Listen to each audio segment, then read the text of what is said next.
नमस्कार दोस्तों, आप जानते हैं कि सीटेट 2020 का एग्जाम होने वाला है 31 जनवरी 2021 को। इसकी डेट लग गई है, जो कि बहुत ही लंबे समय से इंतजार जिसका चल रहा था, कोविड की वजह से इसको पोस्टपोन कर दिया गया था। इसी एग्जाम को देखते हुए हम आप लोग के लिए हिंदी शिक्षण यानी हिंदी पेडागोजी की एक मैराथन वीडियो लेकर के आए हैं। दोस्तों, आपके सीटेट में हिंदी के सेक्शन से लगभग 30 क्वेश्चन होते हैं। 30 में से 15 से 16 क्वेश्चन दोस्तों आपके हिंदी शिक्षण के हुआ करते हैं, और जिसको आप बहुत ही सटीक और सही तरीके से कर सकते हैं। वास्तव में अगर ध्यान से देखा जाए तो आप हिंदी के सेक्शन में से 30 क्वेश्चन पूरे कर सकते हैं।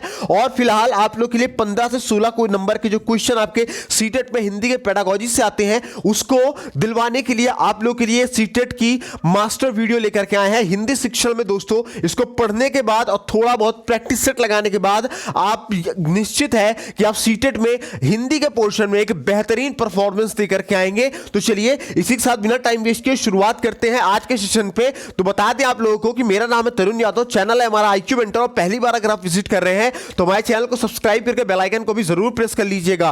तो दोस्तों चलिए शुरुआत करते हैं। अगर हम बात करें दोस्तों, चाहे हिंदी हो, चाहे आपकी इंग्लिश हो, स्पेनिश हो, फ्रेंच हो, डच हो, रशियन हो, कोई भी भाषा हो, है ना। हम लोग कई बार गलतियां ये करते हैं कि आप हिंदी को या फिर इंग्लिश को एक विषय के तौर पर पढ़ते हैं। नहीं, ऐसा नहीं है दोस्तों। हिंदी और इंग्लिश क्या है दोस्तों? हिंदी और इंग्लिश एक भाषा है, एक माध्यम है दोस्तों। एक ऐसा माध्यम है जिसकी वजह से एक व्यक्ति दूसरे व्यक्ति तक मौखिक रूप में अपने विचारों को व्यक्त कर पाता है। वही क्या है? भाषा है दोस्तों। और भाषा का जो विकास होता है दोस्तों, वो किसी भी बालक के अंदर सामाजिक और असामाजिक दोनों ही तरीके से हुआ करता है। दोस्तों, जब कोई बालक पैदा होता है, छोटा सा होता है, नन्हा सा होता है, वो लेटा होता है अपने बेड पे, तो आप जाते हो उसको बुलाया करते हो बालक को। तो जब आप बुलाते हो, आपकी आवाज वो सुनता है, तो आवाज सुनकर बालक क्या होता है? उत्तेजित हुआ करता है। उत्तेजना बस वो क्या करता है? वो रिस्पॉन्स देता है, हाथ पैर मारता है, या तमाम तरीके के रिस्पॉन्स वो दिया करता है। अच्छा, ये जो रिस्पॉन्स देने की जो स्पीड है, गति है, ये कम ज्यादा हो सकती है। क्यों हो सकती है? क्योंकि हर बालकों में क्या होता है? व्यक्तिगत भिन्नता पाई जाती है। व्यक्तिगत भिन्नता के कारण कुछ बालक बहुत जल्दी रिस्पॉन्स करते हैं, कुछ बालक बहुत देर में रिस्पॉन्स करते हैं। लेकिन दोस्तों, एक ध्यान रखने वाली बात यह है कि किसी भी बालक के अंदर जो भाषाई विकास होगा, क्या जो भाषाई विकास होगा, वो एक समान होगा। मतलब यह कि चाहे वो भारत का बच्चा हो, चाहे अमेरिका का बच्चा हो, चाहे इंग्लैंड का बच्चा हो, कहीं का भी बालक होगा, सभी बालकों में दोस्तों जो भाषा का विकास होगा वो एक तरीके से ही होगा। हाँ, ये हो सकता है कि व्यक्तिगत भिन्नताओं के कारण कुछ बालकों में जल्दी भाषा का विकास हो जाए, कुछ में थोड़ा टाइम लग सकता है, लेकिन सीरीज और सीक्वेंस सब में सेम रहेगा। शुरू में जब बालक बोलना शुरू करता है, भाषा को व्यक्त करना शुरू करता है, तो व्यक्त करने के लिए वो क्या करता है? स्टार्टिंग में थोड़े थोड़े शब्द बोलता है, टूटे हुए अक्षर बोला करता है, जैसे माँ, पा, बू, इस तरीके से दोस्तों वो क्या करता है? टूटे फूटे शब्दों का प्रयोग किया करता है, बोलने का प्रयास किया करता है। लेकिन जो प्राथमिक स्तर पे जो बालक सीखता है भाषा को, तो दोस्तों हमेशा वो अपनी स्मृति के आधार पे ही सीखा करता है। अब बात करें स्मृति के आधार पे सीखने की यानी कि अधिगम की, तो दोस्तों तो हमें यह जानना जरूरी है कि अधिगम और अर्जन क्या है। तो दोस्तों, चाहे वो आपका अधिगम हो या दोनों अर्जन हो, ये दोनों ही चीजें किस पर निर्भर करेगी? शिक्षा पर निर्भर करेगी। आपकी शिक्षा कैसी है, इस पर आपका अधिगम भी निर्भर करेगा और अर्जन भी निर्भर करेगा। लेकिन जो दोस्तों आपका अधिगम होगा, अधिगम दोस्तों ये आपके औपचारिक शिक्षा की बात करता है, लेकिन वही अर्जन जो होगा दोस्तों ये अनौपचारिक शिक्षा की बात करता है। औपचारिक शिक्षा का मतलब होता है कि दोस्तों ऐसी शिक्षा जो एक उद्देश्य पूर्ण हो, निश्चित उद्देश्य के साथ हो। और अनौपचारिक शिक्षा क्या होती है दोस्तों? इसमें उद्देश्य निश्चित नहीं होता, ये स्वाभाविक हुआ करता है। किसी भी मनुष्य के अंदर दोस्तों जन्म से लेकर मृत्यु तक उसमें ये शिक्षा का जो गहन होता है, लगत कहते नहीं है दोस्तों कि जो मनुष्य है वो अपने जन्म से लेकर मृत्यु तक सीखता रहता है। तो वो जन्म से लेकर मृत्यु तक जो कुछ भी वो सीख रहा है मनुष्य, वो क्या है दोस्तों? अनौपचारिक शिक्षा है। लेकिन जो बालक स्कूल में जाके सीख रहा है, कोचिंग क्लासेस में जाकर के सीख रहा है, वो कैसी शिक्षा है दोस्तों? वो औपचारिक शिक्षा हुआ करती है। मतलब कि दोस्तों अधिगम में दोस्तों आपका समय निश्चित होता है, स्थान निश्चित होता है, पाठ्यक्रम निश्चित होता है, और हर विषयों के विशेषज्ञ भी निश्चित हुआ करते हैं। दोस्तों अगर अंतर की बात करें, अधिगम और अर्जन की अंतर क्या है दोस्तों? तो दोस्तों जो अर्जन हुआ करता है वो एक प्रकार की प्रक्रिया हुआ करती है, लेकिन जो अधिगम होता है दोस्तों ये एक पद्धति हुआ करती है। और अर्जन दोस्तों मनुष्य किसी भी रूप में करता है, मतलब वो स्वतंत्र रूप से कर सकता है, लेकिन अधिगम दोस्तों प्रशिक्षण युक्त हुआ करता है। वही अर्जन दोस्तों सहज होगा और अधिगम दोस्तों आपका नियमबद्ध होता है। अर्जन जो होगा दोस्तों वो आपका स्वाभाविक होगा, और वही अधिगम क्या होगा? जो व्यवहारिक रूपरेखा को स्पष्ट करता हुआ आपको मिलेगा। अर्जन क्या है दोस्तों? अर्जन दोस्तों त्रुटिपूर्ण युक्त हुआ करता है। त्रुटि इसमें हुआ करती छोटी गलतियां हुआ करती हैं, लेकिन अधिगम में दोस्तों, अधिगम में भी आपको गलतियां देखने को मिलेगी, लेकिन अधिगम में जो गलतियां होती हैं उसमें हम सुधार कर सकते हैं। और जो अर्जन होगा दोस्तों, इसका कोई निश्चित उद्देश्य नहीं होता है, ठीक है ना, मतलब उद्देश्य रहित हुआ करता है। वहीं पे जो अधिगम होता है दोस्तों, ये अधिगम आपका एक निश्चित उद्देश्य के साथ किया जाता है, उद्देश्य पूर्ण हुआ करता है। अब दोस्तों भाषा की अगर बात कर रहे हैं तो हमें यह भी जानना जरूरी है कि भाषा शिक्षण और विचारक के बारे में भी जानना बहुत ज्यादा इंपॉर्टेंट होता है। भाषा शिक्षण और विचारक की जब भी हम बात करते हैं तो हमारे माइंड में दोस्तों सबसे पहले किनका नाम आता है? सबसे पहले हमारे माइंड में नाम आता है स्किनर साहब का। किसका?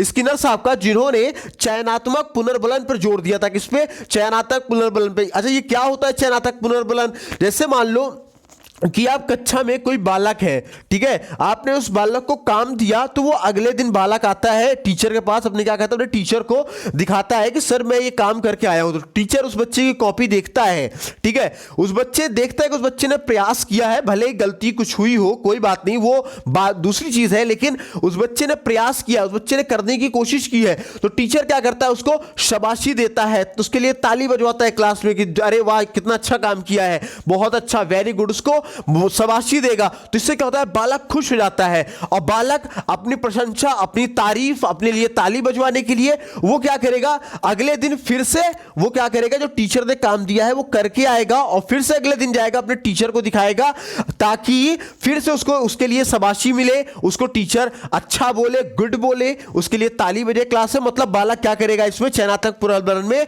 कि अपने व्यवहार को बार बार वो दोहराएगा, है ना, टीचर की अटेंशन पाने के लिए, मतलब अपनी प्रशंसा को पाने के लिए बालक क्या करता है? व्यवहार का दोहराव बार बार किया करता है। देन हम बात करें पावलोव साहब की, तो दोस्तों पावलोव साहब ने अनुकरण का सिद्धांत दिया था। वहीं कोहलर साहब ने दोस्तों सूझ का सिद्धांत दिया था, जो कि इंपॉर्टेंट है और सीटेट वालों का बहुत ही फेवरेट है कोहलर साहब। सूझ के सिद्धांत में क्या हुआ था दोस्तों, कि कोई बालक है, समझिएगा क्वेश्चन समझने की, क्वेश्चन और जो मैं समझा रहा हूं समझने की कोशिश कीजिएगा। सूझ का सिद्धांत होता क्या है? तो मान लीजिए कोई बालक है, उसके घर में जब वो छोटा था, छोटे से ही उस अपने घर में क्या है, जो अपने उसके घर में देख रहा है कि उसके घर में एक कुत्ता है और दोस्तों एक बिल्ली उसके घर में पाली गई है।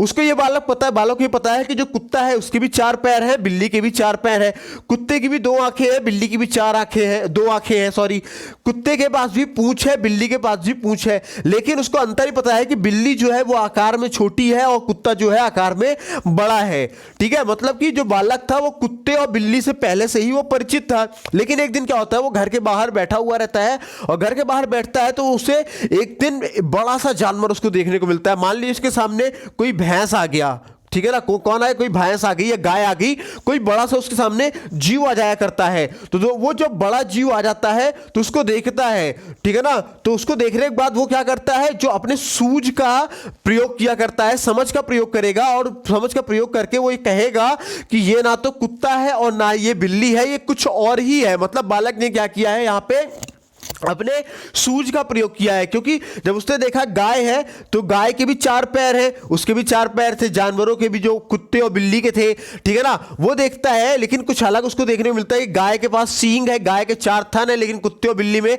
वो नहीं देखने को मिलते हैं। तो उसे कुछ अंतर दिखाई देता है, दिखने में सेम होते हैं काफी कुछ चीजें, लेकिन कुछ अंतर दिखाई देता है। प्लस एक अंतर ये भी देखता है कि गाय जो है कुत्ते बिल्ली से बड़ी है। तो वो क्या करता है, वो इन चीजों को, कुछ छोटे छोटे अंतरों को देखता है, और देख करके वो अपनी समझ का, अपनी सूझ का प्रयोग करता है। सूझ का प्रयोग करके वो कहता है कि ना तो ये कुत्ता है और ना ये बिल्ली है।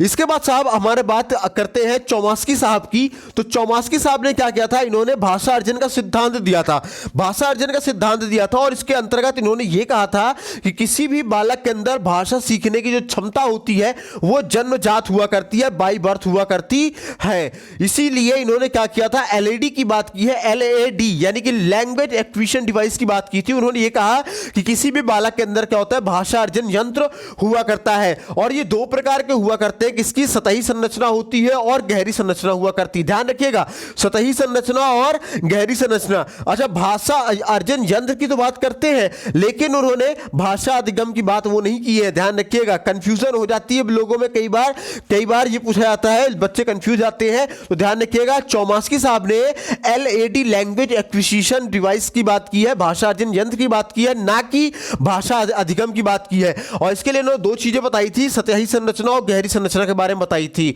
अब इसी में ही चौमास्की साहब का जो सार्वभौमिक भाषा का जो सिद्धांत है, इसमें इन्होंने क्या कहा, इसमें इन्होंने क्या किया कि इन्होंने सबसे ज्यादा बल दिया किस पे, अनौपचारिक शिक्षा पर बल दिया। किसने? चौमास्की साहब ने सार्वभौमिक भाषा के सिद्धांत के अंतर्गत अनौपचारिक शिक्षा पर बल दिया। अनौपचारिक शिक्षा का मतलब यह कि दोस्तों वो शिक्षा जो विद्यालय रहित हो, जो भाषा रहित शिक्षण है, उस पर उन्होंने जोर दिया। विद्यालय रहित और भाषा रहित शिक्षण पर इन्होंने जोर दिया। मतलब कि बालक व्याकरण के जो नियम हैं और जो तथ्य हैं वो क्या करे, अपने वातावरण से सीखे। ऐसा चौमास्की साहब ने अपने सार्वभौमिक भाषा के सिद्धांत में कहा था। क्या कहा था? कि बालक व्याकरण के नियमों तथा तथ्यों को अपने वातावरण से सीखा करता है। मतलब यह अनौपचारिक शिक्षा की बात उन्होंने यहां पर की थी। वहीं अगर बात करें वाइगोत्स्की साहब की, तो वाइगोत्स्की साहब क्या करता है दोस्तों, तो वाइगोत्स्की साहब ने 4 सिद्धांत दिए। कितने दिए? 4 सिद्धांत दिए हैं। केवल सिद्धांतों का आप नाम याद कर लो और किसने दिया था ये याद कर लो, इतना सफिशिएंट है, खासकर आपके यूपी टेट और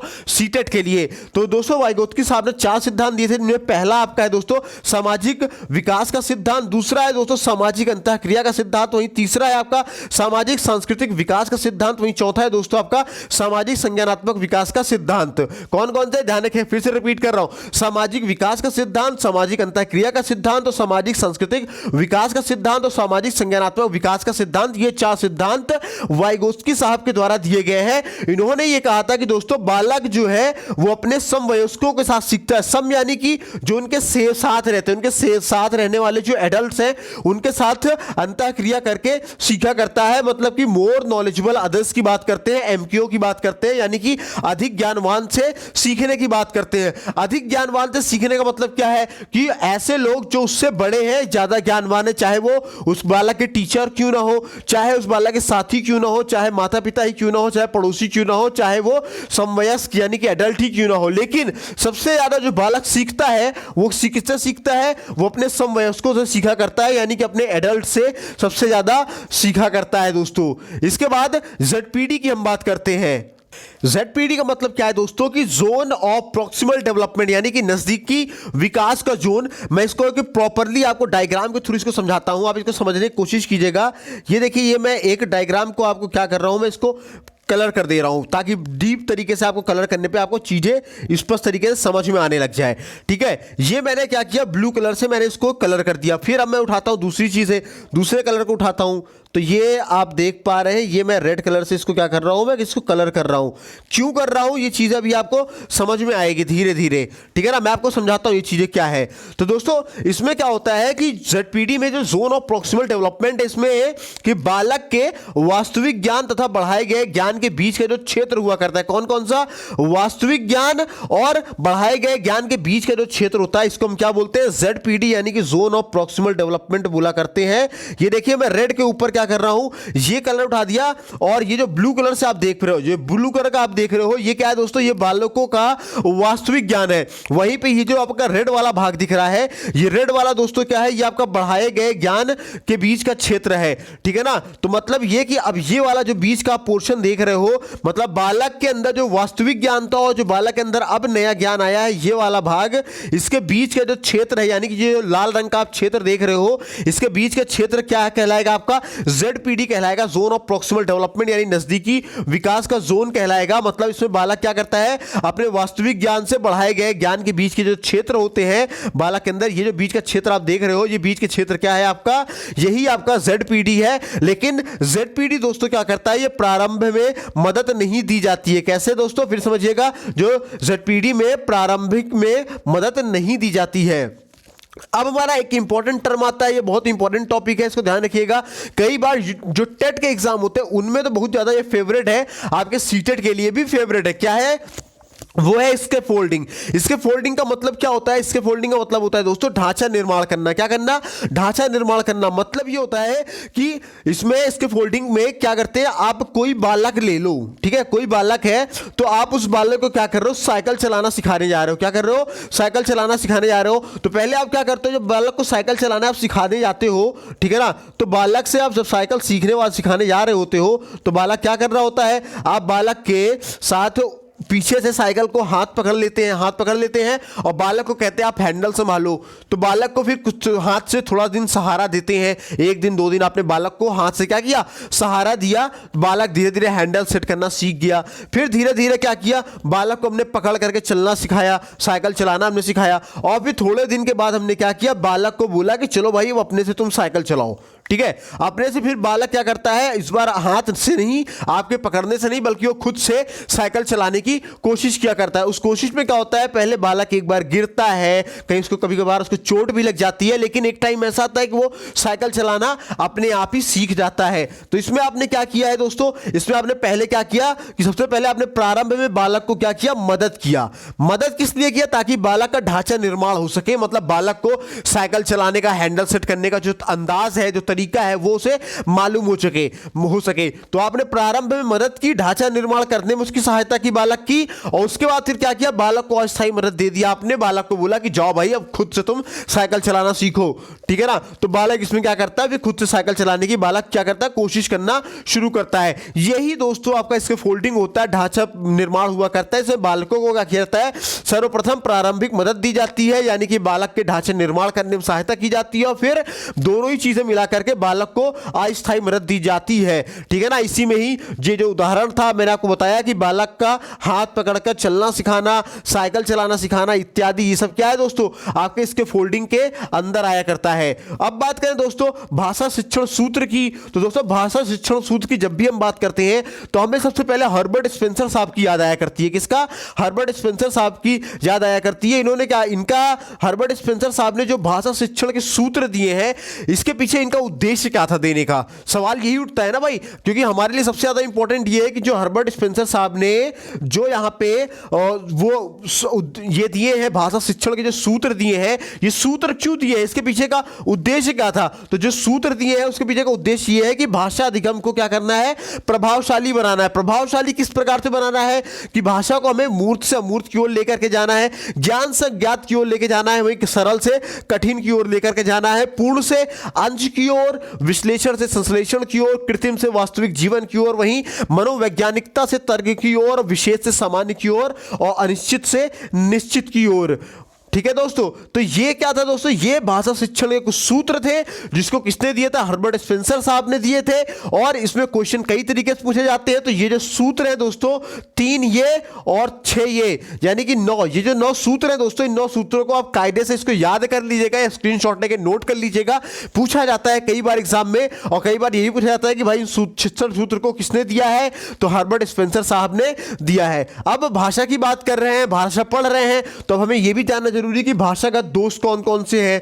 तो भाषागत दोष में सबसे पहला दोष हम पढ़ेंगे वर्ण विपर्यय दोष। वर्ण विपर्यय दोष में क्या होता है कि जो दोस्तों बालक हुआ करता है, वो जो अक्षर होते हैं, अक्षर को उलट पलट दिया करता है। उलट पलट दिया का मतलब क्या होता है, जैसे बालक पर लिखा होता है किताब में मेहनत, क्या लिखा होता है, मेहनत, यानी मेहनत, मेहनत लिखा होता है, लेकिन बालक इसको क्या पढ़ेगा, मेहनत को ना पढ़ के बोलेगा मेनहत। क्या बोलेगा, मेनहत, यानी कि इसने क्या किया, ना को इधर कर दिया और हा को इधर कर दिया, उसने क्या किया, अक्षरों को उलट पलट दिया। मजहब को बोलेगा महजब, मतलब को बोलेगा मलतब, ठीक है ना। इस तरीके जब अक्षर का उलट फेर कर हो रहा होता है, तो ऐसे दोष को हम लोग क्या बोलते हैं, वर्ण विपर्यय दोष बोला करते हैं, यानी वर्णों का जो उलट फेर हो रहा होता है।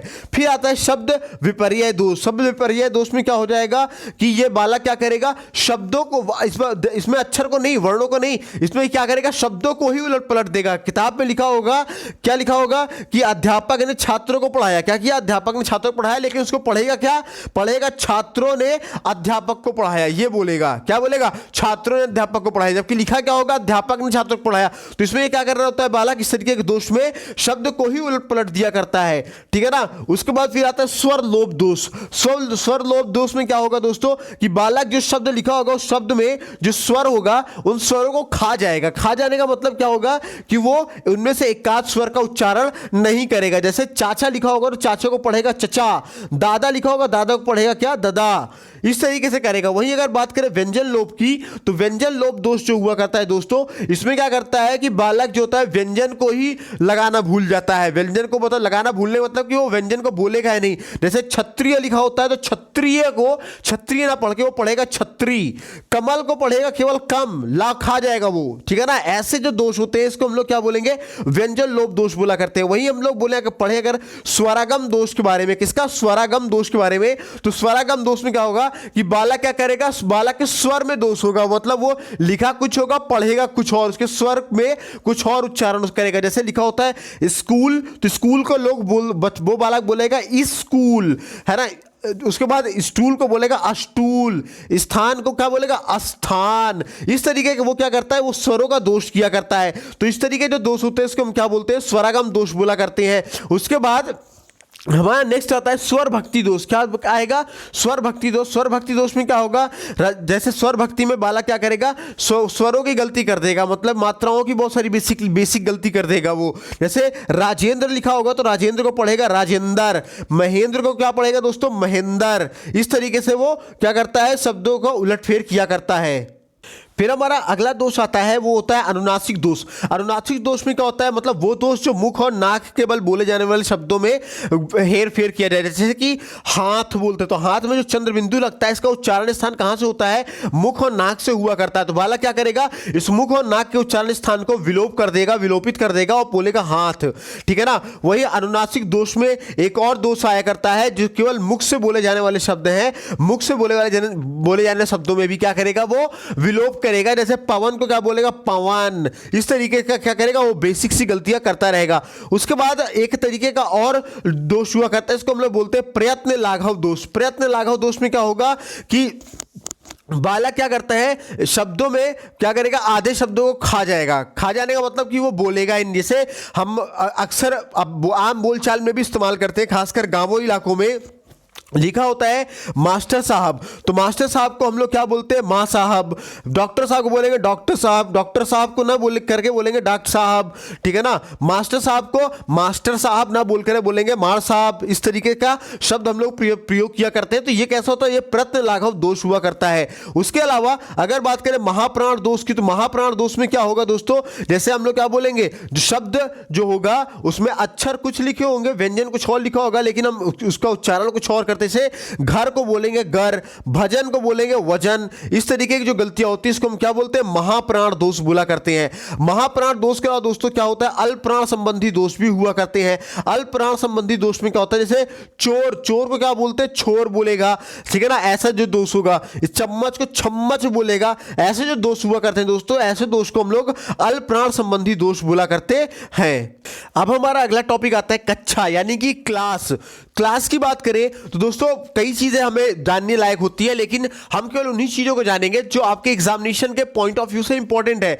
तो दोस्तों कोई भी कक्षा आप ले लो, कक्षा में कौन होता है दोस्तों, तो कक्षा में क्या होगा, छात्र हुआ करते हैं और शिक्षक हुआ करते हैं। अब छात्र होते हैं तो छात्र कैसे होते हैं दोस्तों, तो आजकल जो ट्रेंड चल रहा है, जो स्कूल चल रहे हैं, वो समावेशी शिक्षा को प्रभावित करते हैं, यानी कि बढ़ावा दिया करते हैं समावेशी शिक्षा को, इंक्लूसिव एजुकेशन को। समावेशी शिक्षा क्या कहता है कि कोई भी बालक हो, चाहे वो किसी भी जाति का हो, धर्म का हो, किसी भी भाषा का हो, किसी भी संस्कृति का हो, ठीक है ना, इन सब की बात किया करता है। तो ये सब क्या होते हैं दोस्तों, समावेशी के अंतर्गत आया करते हैं। तो कोई भी बालक होगा, तो कोई भी कक्षा होगी दोस्तों, कोई भी क्लास होगी, तो हर क्लास क्या होती है दोस्तों, बहुभाषिक हुआ करती है। क्लास कैसी होती है, बहुभाषिक हुआ करती है। और क्लास कैसी होती है, बहुसांस्कृतिक हुआ करती है। इसके अलावा दोस्तों क्लास जो होती है वो आपकी समावेशी भी हुआ करती है। कैसी होती है, कक्षा की 3 खासियत है ये दोस्तों, कि कोई भी क्लास जो होगी वो कक्षा जो होगी वो बहुभाषिक होगी, बहुसांस्कृतिक होगी और समावेशी हुआ करती है। अब बात करें बहुभाषिक कक्षा की, बहुभाषिक कक्षा क्या होती है, तो बहुभाषिक कक्षा का मतलब ये होता है कि अलग अलग भाषा जानने वाले छात्र किसी कक्षा में होते हैं, तो वो कक्षा कैसी होगी, बहुभाषिक कक्षा होगी। और इसके अलावा जो अध्यापक को बालक की भाषा का सम्मान करना चाहिए बहुभाषिक कक्षा में ही। इसके अलावा दोस्तों अध्यापक को बालकों की जिज्ञासा को हथियार के रूप में प्रयोग करना चाहिए हमेशा, और बालक को उनकी मातृभाषा में कविता कहानी कहने का भी मौका उपलब्ध कराना चाहिए। बिल्कुल बहुभाषिक कक्षा की ये खासियत होती है। और बहुभाषिक कक्षा प्रारंभ में चुनौती तथा बाद में संसाधन का कार्य भी किया करती है। इसके अलावा बहुभाषिक कक्षा का वातावरण पर अनुकूलन का या अनुकूल का बहुत प्रभाव डालता है। क्या होता है? बहुभाषिक कक्षा का वातावरण पर अनुकूल प्रभाव डाला करता है। मतलब इसमें क्या होता है कि अलग अलग तरीके के बालक होंगे, अलग अलग समझ के होंगे, वैरायटीज में देखने को मिलेगी।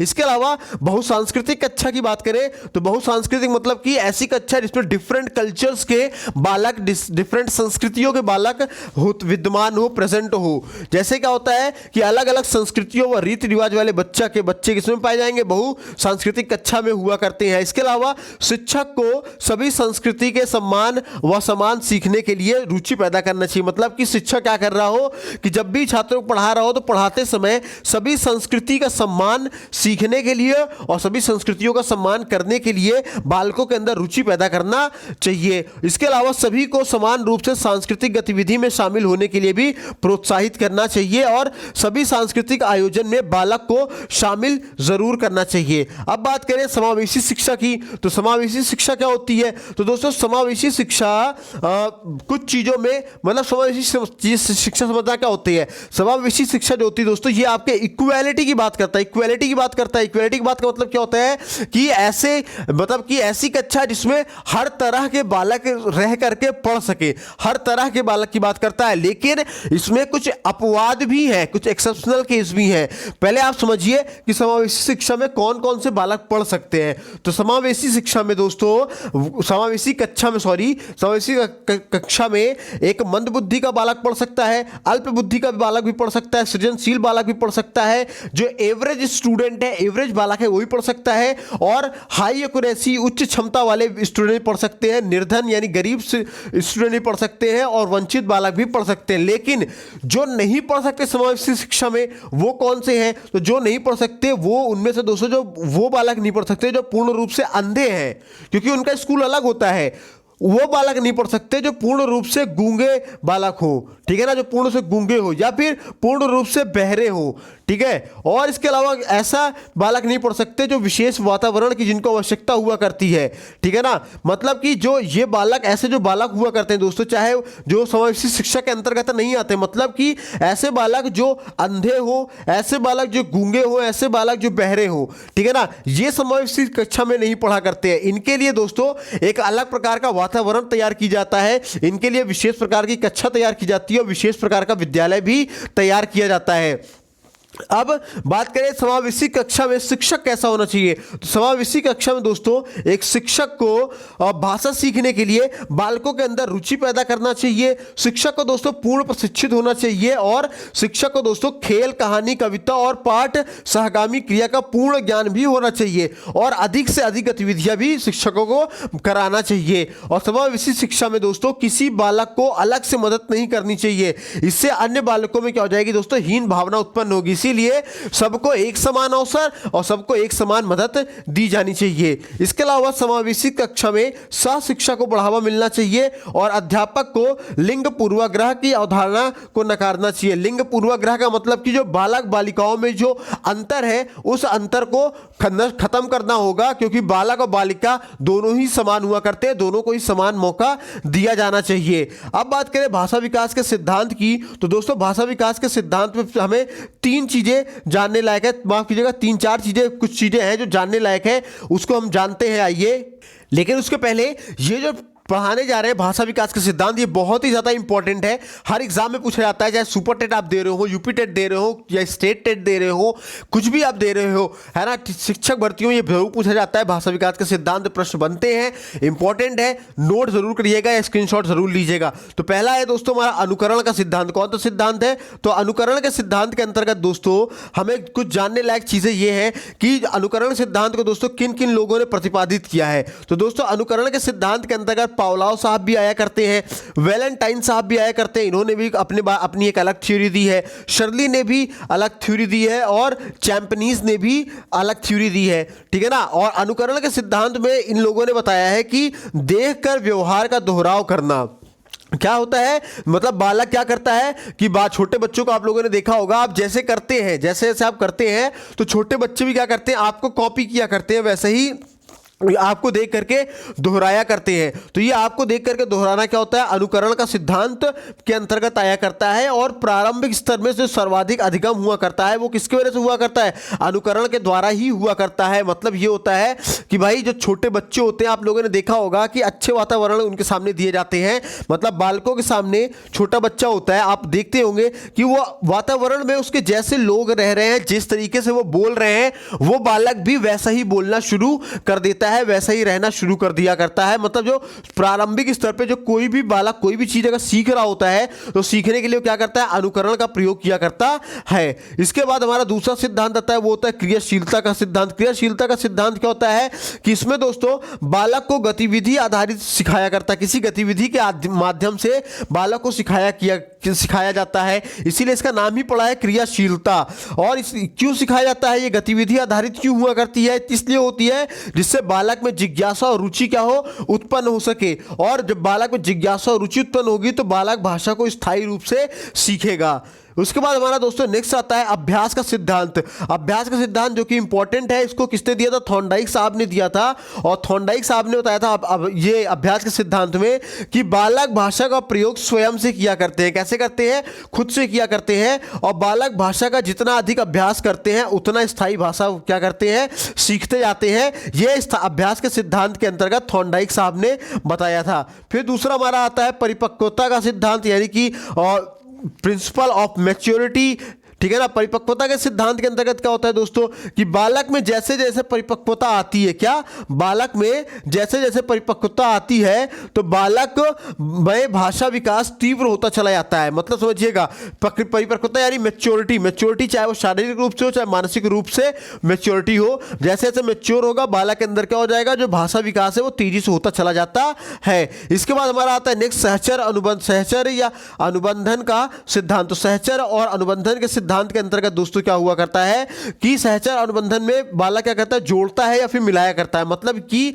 कठिन शब्दों को सरल शब्द के साथ जोड़कर प्रस्तुत करना। क्या करता है, कठिन शब्दों को सरल शब्दों के साथ जोड़कर प्रस्तुत करना ही क्या कहलाता है दोस्तों, सहचर या अनुबंधन का सिद्धांत कहलाया करता है। देन हमारा आता है रुचि का सिद्धांत, यानी कि रुचि के सिद्धांत में क्या था कि बालक के पूर्व ज्ञान व परिवेश से जोड़ करके बालक को जब आप कोई चीज सिखा रहे होते हो, मतलब बालक को मान लीजिए आप पतंग उड़ाना सिखा रहे थे, बालक को ये पता था कि आप सिखा रहे हो बालक को कि पतंग कैसे काटी जाती है, तो बालक को ये पहले पता था कि पतंग कैसे उड़ाई जाती है। लेकिन अब जब आपने उसको सिखाया बालक को, ठीक है ना, तो बालक क्या करता है, पहले से कुछ चीजें वो जानता था, बालक के अंदर पूर्व ज्ञान था कुछ पहले से ही, लेकिन अब आपने उसको क्या किया, अब उसको नया सिखाया उसके परिवेश से जोड़ करके, तो बालक क्या करेगा, इसमें रुचि लेगा। तो इसी मतलब कि बालक के पूर्व ज्ञान और परिवेश को जोड़ करके जब हम सिखाते हैं कोई चीज तो वो रुचि का सिद्धांत कहलाया करता है। फिर नेक्स्ट आता है प्रेरणा का सिद्धांत।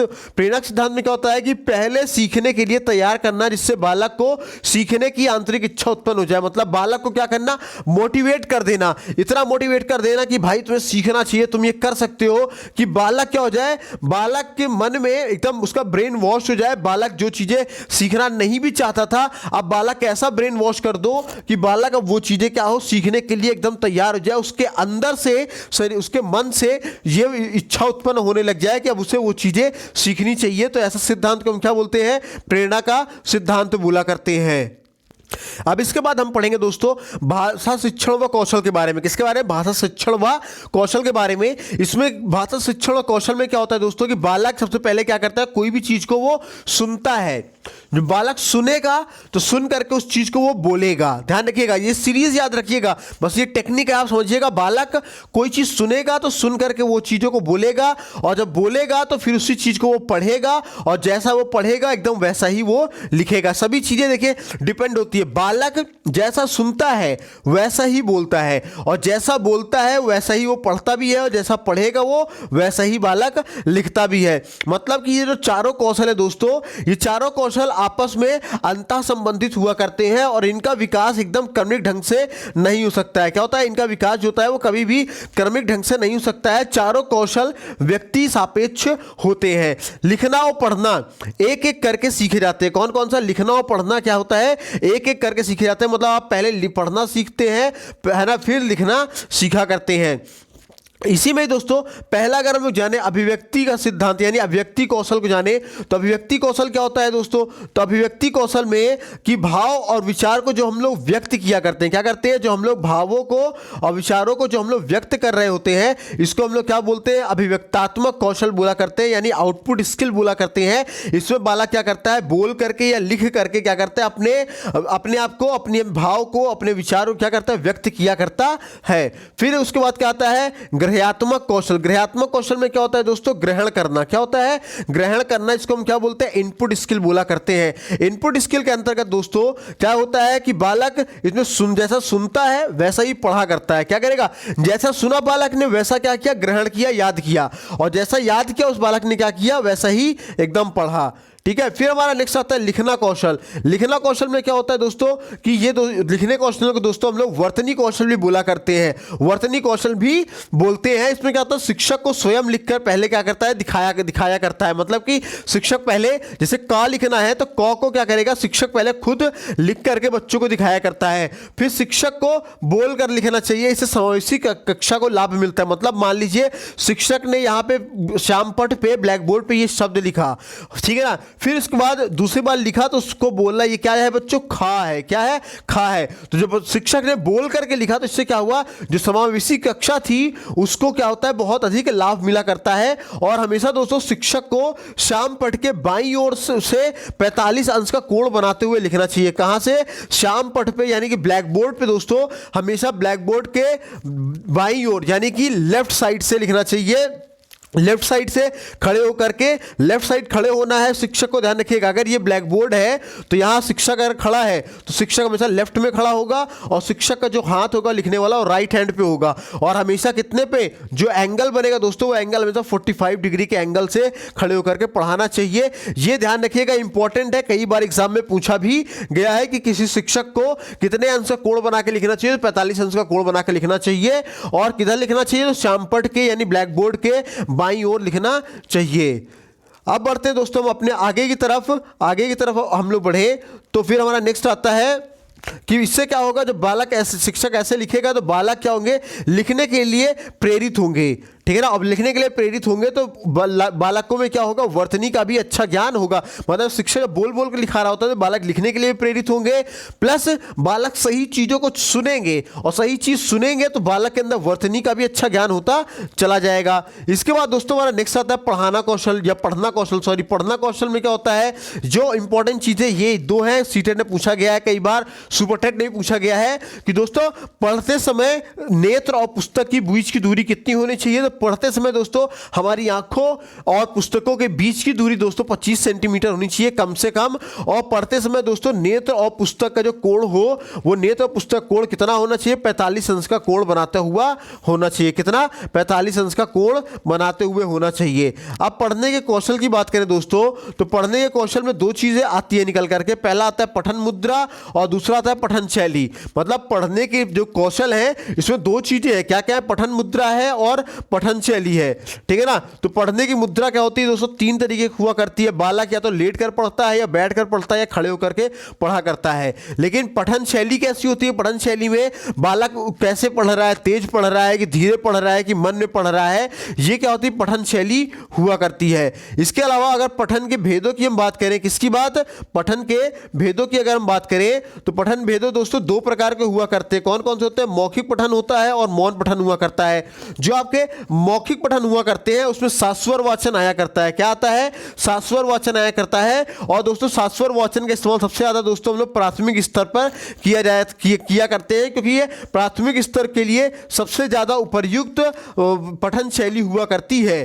ठीक है। फिर दूसरा हमारा आता है मौखिक पठन के बाद आता है मौन पठन, जिसको हम लोग मौन वाचन भी बोला करते हैं। क्या बोलते हैं, मौन वाचन भी बोला करते हैं। तो इसके अंतर्गत क्या होता है दोस्तों कि जो मौखिक ध्वनियां हुआ करती है, मौखिक ध्वनियों का उच्चारण किए बिना हम लोग क्या करते हैं, पठन क्रिया को हम लोग संपन्न किया करते हैं। कैसे, मौखिक ध्वनियों को बिना उच्चारित किए क्या करते हैं, पठन क्रिया संपन्न करते हैं। मतलब मुंह से बिना आवाज निकाले मन में जब पढ़ रहे होते हैं तो मौन वाचन, और जब बोल बोल के पढ़ रहे होते हैं तो उसको दोस्तों हम लोग मौखिक वाचन बोला करते हैं। और इस मौखिक वाचन का जो प्रयोग होता है दोस्तों, ये कैसे होता है, ये दो तरीके से हो सकता है मौखिक वाचन। पहला मौखिक वाचन होता है जो सामूहिक मौखिक पठन, जिसको हम लोग बोला करते हैं, जो क्लासेस में हुआ करते हैं, सारे बच्चे मिलकर एक साथ पढ़ा करते हैं। और दूसरा होता है व्यक्तिगत मौखिक पठन, जो आप घरों में बैठ करके चिल्ला चिल्ला के जोर जोर से पढ़ते हो, उसको क्या बोलेंगे? व्यक्तिगत मौखिक पठन बोला करते हैं।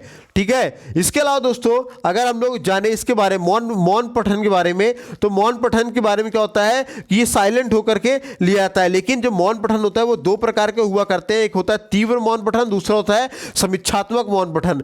ठीक है ना। मतलब तीव्र मौन पठन में क्या होता है कि हमें जब भी जो कोई भी अगर पाठ पढ़ रहे हैं उसके विचारों को अगर हमें जानना है, उसके सारांश को हमें जानना है, उसके शीर्षक को हमें जानना है, तो इसके लिए हम लोग क्या किया करते हैं दोस्तों? तीव्र मौन पठन किया करते हैं। लेकिन समीक्षात्मक मौन पठन में क्या करते हैं? जब हमें उस पाठ के अंदर के एक एक तथ्य को समझना हो, क्या करना हो? उस पाठ के अंदर के हर एक तथ्य को समझना होता है, तो हम क्या करते हैं? समीक्षात्मक मौन पठन किया करते हैं। और जब विचार सारांश या शीर्षक जानना होता है तो तीव्र मौन पठन किया करते हैं, जो आलोचनात्मक दृष्टिकोण हमको दिया करते हैं और व्याकरणीकरण रूपरेखा भी प्रदान किया करते हैं। अब अगला कौशल देखें तो वो है सुनना कौशल, यानी कि श्रवण कौशल। श्रवण कौशल में क्या होता है दोस्तों कि इसे मूल आधार कौशल या फिर प्रारंभिक कौशल भी बोला करते हैं। क्या? पहला मूल आधार कौशल भी बोलते हैं और प्रारंभिक कौशल भी बोला करते हैं, क्योंकि दोस्तों इससे ही अन्य कौशल का क्या होता है? विकास हुआ करता है। जो सुनना कौशल का पूरक दोस्तों कौशल कौन सा है? बोलना है। सुनना कौशल का जो पूरक कौशल है वो क्या है? बोलना है। मतलब ये कि सुनने कौशल में विकास के लिए वाद विवाद, कहानी, कविता के माध्यम से बालक को हम लोग क्या करते हैं? प्रेरित किया करते हैं। ठीक है ना। सुनने कौशल में विकास के लिए हम लोग क्या करते हैं? वाद विवाद यानी कि डिबेट, स्टोरीज, पोएम्स, इन सभी के माध्यम से बालकों को हम लोग क्या करते हैं? मोटिवेट किया करते हैं, प्रेरित किया करते हैं। लेकिन ध्यान देने योग्य बात इसमें से ये होती है दोस्तों कि जो श्रवण बाधित बालक हुआ करते हैं, कौन से श्रवण बाधित बालक हुआ करते हैं, इनमें भाषा का विकास श्रव्य दृश्य सामग्री व भावयुक्त चित्रों के माध्यम से करना चाहिए। अच्छा, एक बात ध्यान रखिएगा कि वो बालक जो बहरे होते हैं, कैसे?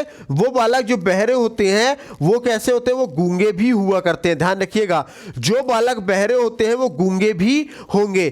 लेकिन जो बालक गूंगे हैं वो बहरे होंगे, इसकी कोई जरूरी नहीं है। लेकिन जो बहरा है वो गूंगा जरूर होगा। क्यों होगा दोस्तों? क्योंकि जैसे मानिए कि मैं स्क्रीन पे ये मैंने क्या लिख दिया, बोलिए जरा, क्या लिखा मैंने? हाँ, मैंने लिखा का। ठीक है। आपने इसको क्या पढ़ा है? फिर से बोलिए का। ये मैंने क्या लिखा स्क्रीन पे? खा। आपने क्या बोला? खा बोला। अच्छा, आपको ये बात कैसे पता कि इसको का बोलते हैं, इसको खा बोलते हैं? कैसे पता चली आपको? आपने अपने शिक्षक से, अपने टीचर से इसको सुना था कि इसको क्या बोलते हैं? का बोलते हैं। जब आपने सुना है कि ये का बोलते हैं, ये खा बोलते हैं, तभी तो आप बोल रहे हैं का और खा। अगर आपने कभी सुना ही ना हो कि इसको क्या बोलते हैं, ठीक है ना, जैसे चाइनीज भाषा, ये मैंने ऊट पटांग जो चिली बिलैया लिख देते हैं चाइनीज लैंग्वेज में, आप उसको नहीं पढ़ पाते हो। क्यों नहीं पढ़ पाते? क्योंकि आपने कभी सुना ही नहीं है कि इसको बोलते क्या है, तो आप बोलोगे कैसे? ठीक है ना। तो मतलब क्या होगा कि जो बालक बहरा है वो गूंगा भी जरूर होगा। ये बात ध्यान रखिएगा। वही चीज अब आता है बोलना कौशल। बोलना कौशल की बात करें दोस्तों, तो बोलना कौशल का दो और भी नाम है। पहला नाम क्या है? प्रकटन कौशल, दूसरा है वाचन कौशल। कौन कौन से? प्रकटन कौशल और वाचन कौशल है। इसमें क्या होता है कि छात्रों में बोलना कौशल का विकास पैदा करने के लिए मातृभाषा में सीखने का अवसर बालकों में प्रदान करना चाहिए। मतलब ये दोस्तों कि छात्रों में जो बोलने का कौशल का जो विकास है, इस विकास को अगर चाहते हो आप करना किसी बालक के अंदर, तो उस बालक को उसकी जो मदर टंग है, मातृभाषा है, उसमें सीखने का अवसर उसको दीजिए। इसके अलावा दोस्तों क्या होता है? बालक के पूर्व ज्ञान व अनुभव वर्णन के माध्यम से बोलने के लिए प्रेरित करना चाहिए। मतलब बालक पहले से उस बालक के अंदर कितना ज्ञान है या उसको कितना उसके बारे में अनुभव है, इसका वर्णन करने का मौका आप बालक को दीजिए, उसको मोटिवेट कीजिए कि वो बताए। ठीक है ना। लेकिन ध्यान ये रखिएगा कि इसे उच्चारण कौशल, भाषण कौशल, संभाषण कौशल आदि नामों से भी हम लोग जाना करते हैं। कौन कौन से? ध्यान रखिएगा। बोलना कौशल को हम लोग किस नाम से? बोलना कौशल को हम लोग उच्चारण कौशल, भाषण कौशल, संभाषण कौशल, इन तीनों नाम से भी जाना करते हैं। लेकिन एक बात और ध्यान देने योग्य है कि यदि शिक्षक छात्रों से अधिक बात कर रहा है, क्या कर रहा है? शिक्षक छात्रों से ज्यादा से ज्यादा बात कर रहा है, तो वो छात्रों का समय नहीं बर्बाद कर रहा, बल्कि क्या कर रहा है? भाषाई वातावरण का निर्माण कर रहा होता है। ध्यान रखिएगा इस चीज को।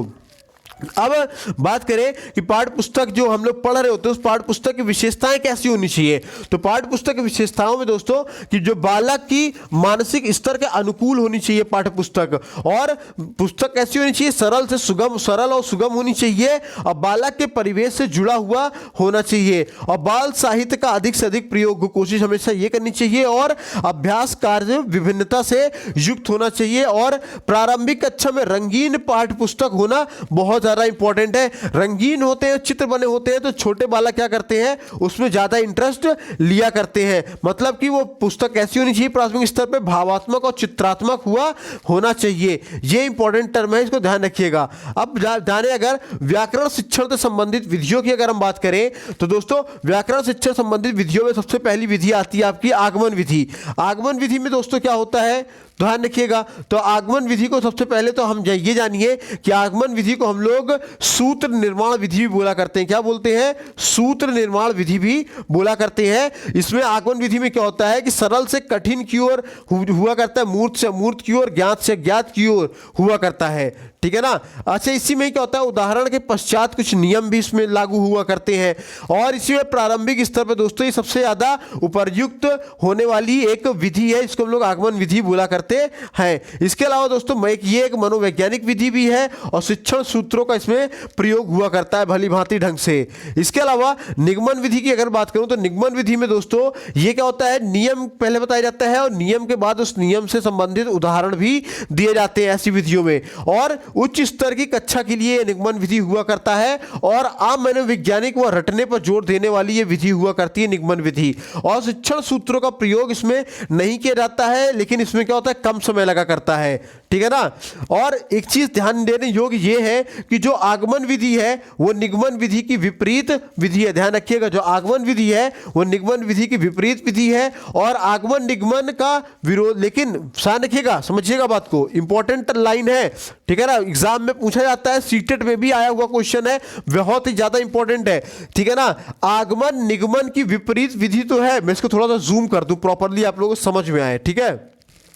क्या है कि जो आगमन विधि है दोस्तों, ये आगमन विधि दोस्तों ये निगमन विधि की विपरीत विधि है। कैसी है, विपरीत है, लेकिन विपरीत है, लेकिन विरोधी विधि नहीं है। दोनों ही क्या है दोस्तों, एक दूसरे की पूरक विधियां हैं, और दोनों ही दोस्तों एक दूसरे की सहयोगी विधियां भी हैं। उसके बाद अब हम लोग जाने भाषा ससंगर विधि के बारे में। तो भाषा ससंगर विधि क्या होता है, तो इसमें दोस्तों अध्यापक के संपर्क में रहकर जब बालक कोई चीज सीखता है, अध्यापक के संपर्क में रहकर जब बालक भाषा को सीखता है तो उसको हम क्या बोलते हैं, भाषा ससंगर विधि बोला करते हैं। इसके अलावा इसमें क्या होता है, व्याकरण का सर्वाधिक व्यवहारिक विधि हुआ करता है, व्याकरण की सर्वाधिक व्यवहारिक विधि हुआ करता है। अब बात करें अगली विधि जो हमारी है वो है क्या है, परंपरागत विधि। परंपरागत विधि में क्या होता है दोस्तों कि इसमें व्याकरण शिक्षण व अनुवाद पर बल दिया जाता है, और द्वितीय भाषा को अनुवाद के माध्यम से इसको इस्तेमाल किया जाता है। फिर हमारा नेक्स्ट आता है प्रत्यक्ष विधि। प्रत्यक्ष विधि में क्या होता है कि इसमें जो मातृभाषा होती है इसका प्रयोग नहीं किया जाता है, ठीक है ना। फिर नेक्स्ट विधि आती है हमारी समवाय विधि। समवाय विधि में क्या होता है कि गद्य पद्य के माध्यम से जब हम कोई शिक्षण कराते हैं, किसके माध्यम से, गद्य और पद्य के माध्यम जब हम कोई शिक्षण कराया करते हैं तो उसको हम क्या बोलते हैं, समवाय विधि बोला करते हैं। फिर अब हमारा नेक्स्ट आता है वो क्या होता है, मापन आता है। तो मापन क्या है दोस्तों, तो मापन क्या होता है दोस्तों कि व्यवहार परिवर्तन का मात्रात्मक व अंकात्मक स्पष्टीकरण क्या कहलाता है, मापन कहलाता है। ध्यान रखिएगा, इंपॉर्टेंट लाइन है, ठीक है ना। व्यवहार परिवर्तन का मात्रात्मक और अंकात्मक स्पष्टीकरण मापन कहलाता है। ये मापन हमेशा दोस्तों ये मात्रा में और अंकों में नापा जाता है, लेकिन मूल्यांकन क्या होता है, ये व्यवहार परिवर्तन के गुण दोषों का व्यापक आकलन हुआ करता है। मतलब जो ओवरऑल आपका असेसमेंट किया जाता है, जो ओवरऑल आपका चेक किया जाता है, ठीक है ना, इवेल्युएट किया जाता है, वो मूल्यांकन कहलाया। और जो किसी एक निश्चित चीजों के लिए किया जाए वो क्या कहलाता है दोस्तों, वो मापन कहलाया करता है। अब इसका उद्देश्य क्या है, क्यों किया जाता है ये, तो इसलिए किया जाता है ताकि छात्रों की उपलब्धियों का पता लगाया जा सके, छात्रों की योग्यता, कुशलता और रुचि को पता लगाया जा सके। इसके अलावा छात्रों की क्या कठिनाई है या कहां पे असफलता है हो रही है उसकी पता लगाने के लिए हम लोग इसका प्रयोग करते हैं, और शिक्षकों की कुशलता और सफलता का पता लगाने के लिए भी इसका प्रयोग करते हैं। और अध्ययन अध्यापन को प्रभावशाली बनाने के लिए भी हम लोग इसका प्रयोग किया करते हैं। अब बात करें मूल्यांकन के प्रकार की, तो मूल्यांकन के प्रकार कितने हैं? तो मूल्यांकन के दोस्तों दो प्रकार हैं। वो पहला है आपका सतत मूल्यांकन, दूसरा होता है दोस्तों व्यापक मूल्यांकन। मतलब सतत मूल्यांकन क्या होता है कि अधिगम के दौरान जब बालक के व्यवहार का हम अध्ययन कर रहे होते हैं। कैसे? जो अधिगम के दौरान ही जब बालक के व्यवहार का अध्ययन कर रहे होते हैं तो वो सतत मूल्यांकन कहलाता है। वहीं व्यापक मूल्यांकन में क्या होता है दोस्तों कि अधिगम की समाप्ति पर अधिगम की समाप्ति पर बालक के व्यवहार का अध्ययन या वर्णन किया करते हैं। अधिगम की समाप्ति होने के बाद उसको हम क्या बोलते हैं? व्यापक मूल्यांकन बोला करते हैं। मतलब ये होता है दोस्तों कि जब टीचर क्लासरूम में पढ़ा रहा होता है तो पढ़ाते पढ़ाते बीच से अचानक से कोई क्वेश्चन पूछ ले, वो सतत मूल्यांकन होता है। लेकिन सिलेबस खत्म होने के बाद जो आपके एग्जाम होते हैं, एग्जाम कैसा होता है दोस्तों? तो ये एक व्यापक मूल्यांकन हुआ करता है। अब इसमें से हमें कुछ महत्वपूर्ण तथ्यों को भी ध्यान में रखना बहुत ज्यादा जरूरी है कि दोस्तों इंपॉर्टेंट तथ्य होता है कि प्रारंभ में जो भाषा होती है वो कैसी होती है? अमूर्त हुआ करती है। कैसी होगी? अमूर्त हुआ करती है। और प्रारंभ में शब्द का प्रयोग नहीं करता है कोई बालक, ठीक है ना, शब्दों का प्रयोग नहीं करेगा, वो टूटे फूटे शब्दों को बोलेगा। इसके अलावा प्रारंभ में दोस्तों सांकेतिक भाषा का प्रयोग वो बालक ज्यादातर किया करता है। सांकेतिक भाषा मतलब कि अगर उसे कोई चीज चाहिए, किधर जाना है, तो पहले इशारा करेगा या उंगलियों को दिखाएगा। वो क्या करेगा? सांकेतिक भाषा का प्रयोग किया करता है, ठीक है। इसके बाद हम जानेगा पद शिक्षण के बारे में। किसके बारे में दोस्तों? पद शिक्षण के बारे में अगर हम लोग जाने तो इसमें क्या होता है दोस्तों? इसमें भाषा अनुवाद विधि का प्रयोग किया जाता है। भाषा अनुवाद विधि का मतलब क्या होता है कि केवल अनुवाद के द्वारा। दूसरा होता है दोस्तों आपका भाष्य विधि। भाष्य विधि में क्या होता है कि इसमें विस्तृत व्याख्या की जाती है, ठीक है ना। विस्तृत व्याख्या का मतलब क्या होता है? इसमें काव्य सौंदर्य का ध्यान रखा जाता है, उसमें कौन सा रस है, कौन सा अलंकार है, इन सभी चीजों का ध्यान रखा जाता है। उसके अलावा दोस्तों क्या आता है आपका अन्वय विधि। अन्वय विधि में क्या होता है कि शब्दों को कर्ता, कर्म और क्रिया के अनुसार जब हम लोग संयोजित करते हुए सही क्रम में रखकर वाक्य बनाया करते हैं तो उसे हम क्या बोलते हैं? अन्वय विधि बोला करते हैं। क्या बोलते हैं? कब शब्दों को कर्ता, कर्म और क्रिया के अनुसार संयोजित करते हैं, संयोजित करके उसको हम लोग सही क्रम में जब रख देते हैं तो वो क्या कहलाता है? अन्वय विधि कहलाया करता है। और अन्वय विधि के दोस्तों दो भेद हुआ करते हैं। पहला क्या है दोस्तों? वाक्य को सही क्रम में रखना, जिसको हम लोग दंडान्वय बोला करते हैं। और दूसरा होता है वाक्य को सही क्रम में रखना, ठीक है ना, सॉरी शब्द को सही क्रम में रखना, वो क्या होता है? खंडान्वय होता है। जब वाक्य को सही क्रम में रखा जा रहा है तो दंडान्वय, और शब्द को जब रखा जा रहा है तो वो खंडान्वय, ठीक है ना। और इसके बाद हम बात करें अगली विधि जो होती है वो समीक्षा विधि। समीक्षा विधि के बारे में बात करें तो जब भी हम लोग किसी भी चीजों की गुण दोषों की चर्चा करते हैं, किसकी गुण दोष की चर्चा करते हैं, तो क्या होता है? आपका समीक्षा विधि कहलाया करता है।